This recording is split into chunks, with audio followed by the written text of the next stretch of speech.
Insert witty opening comment here.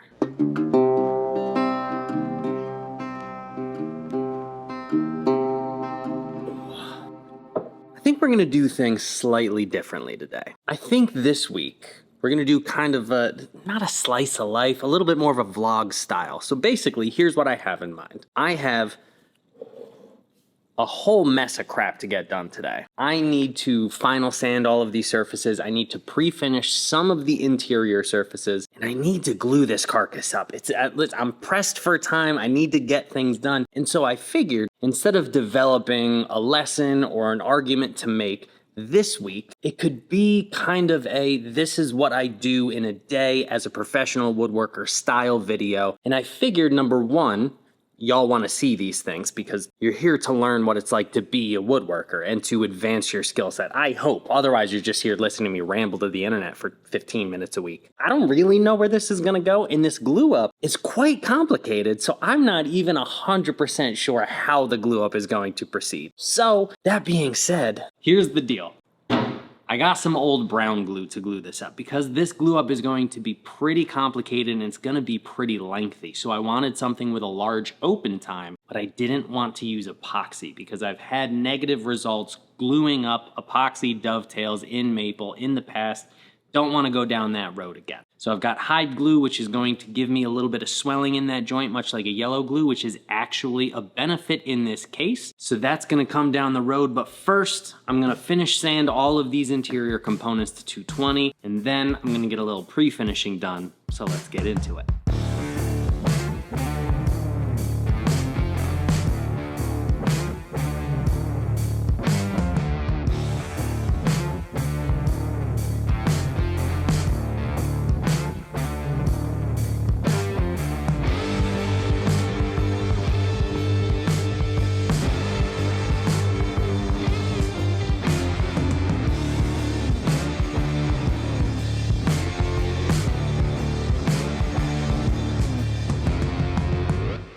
So, two real quick tips I just want to touch on because, again, vlog style video. Number one, you don't need to go buy material to have a sanding surface. All this is quite literally an old towel from like the 80s that I just stole out of my mind. I remember using this as a pool towel when I was a wee lad.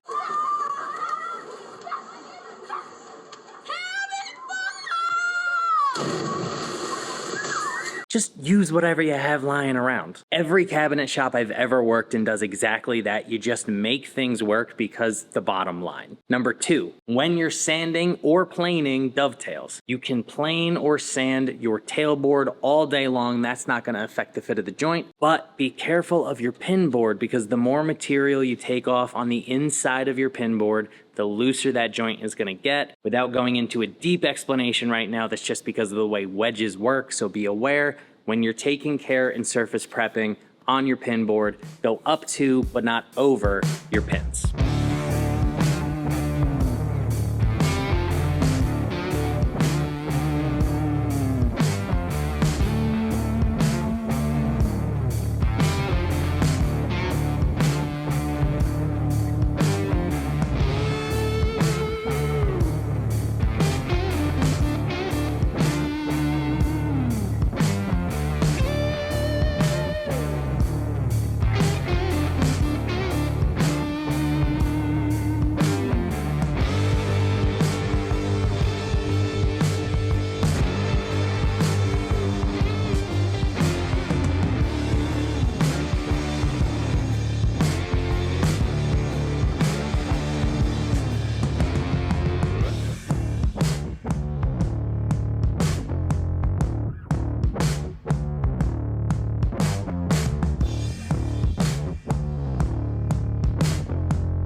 All right, I've got my pieces taped off here and they are ready to be pre-finished. Now, this is not a complete pre-finish. I'm not pre-finishing all of my components right now before the glue up. All I'm doing is pre-finishing the components where I won't be able to get finish after, just because there's a lot of small parts, there's a lot of tight angles, my hand's not gonna be able to get into some of these components. Much easier to do this before the glue up. A couple other brief things before I actually put finish on here. Number one, these are internal components where drawers will be moving in and out. A lot of people don't put any finish on the interior components of a cabinet or on the backs of drawers at all. Different strokes for different folks. Live your life. I like to put a single coat of finish just to get an even color, but I don't want to build any finish up in there because I don't want to change the tolerances of how the action of the drawer is actually working. So just a single coat just to get it wet. Now lastly, these smaller components that are the drawer dividers, the till boxes, etc., these are going to get completely finished. But these components, which are the actual structural components of the cabinet itself, they're only going to get spot finished. And this is a risky thing. I'm only going to put a little bit of finish on, again, in the spots where it's going to be really difficult for my hand to go and apply finish later on, but I don't want to apply too much because I'm only finishing part of it, and it's going to be a little while before I get finish on the outside, and you don't want to risk any kind of warpage due to a differential in moisture absorption. So, single coat, one and done, let it be, and then I'm going to glue it up immediately to try to hold it in place to make sure that I don't have any cupping that happens over time.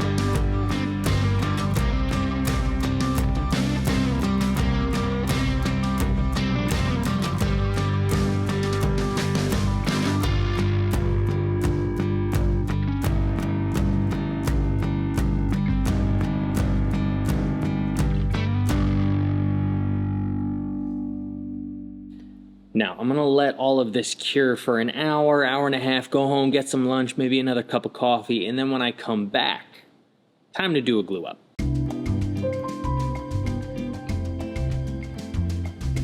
All right, so it's been a little more than 2 hours since I put some finish on here, and they're nice and dry to the touch. They're not cured, they're still ever so slightly sticky, but cured enough, or at least absorbed enough, where I can handle this without worrying about the finish. It's time to go about this glue up. This glue up is going to be a little bit ridiculous. It's going to be a multi-stage glue up. I'm going to have to glue up each corner individually, I think. It's going to be the first corner, then the insets, then the second corner, and then the final cap piece. And it is 6 o'clock in the evening. I have a rule where you don't do glue ups after 4 p.m. That's in a normal shop where you're working 9 to 5, 8 to 5, something of that nature. This, however, is not a normal shop. I'm here at all kinds of weird hours. Sometimes I'm here early in the morning. Sometimes I'm here till 11 o'clock or midnight. So I have a rule in this shop is you never do a glue up when you're tired. Currently, I feel good, I feel well rested, well fed, and that's a perfect time to do a glue up. But it is 6 o'clock in the evening, so if you're gonna do it, you gotta make sure you're loose, you're not in a headspace of something is gonna go terribly wrong. Don't overdo it. You gotta be able to analyze the situation and act accordingly and quickly, but you gotta be able to enjoy the glue up as well.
Well, that was a 2.5 hour glue up. I have it timed.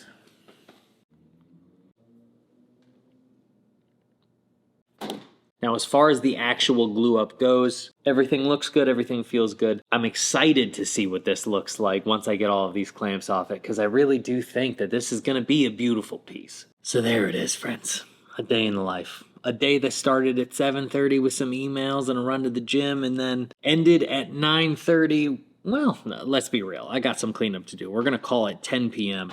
That's just the way it goes sometimes. You know, you get in the flow, you get things done, and there are days where you just have to make progress. This was one of those days, a little pre-fin, a little glue up, a major glue up, and here we are. Progress has been made. I feel good about it, and I'm excited to get these clamps off on the morrow. But for now, I'm going to finish my whiskey cleanup, finish this Radiohead album, and get the hell out of here. So friends, until next week, as always, be good, make good decisions, get out in your shop, make a thing, get in that flow. And you know, maybe if your partner lets you, just maybe stay in the shop on a late night and see what happens. Because that's sometimes that's where the magic happens. But until then, cheers.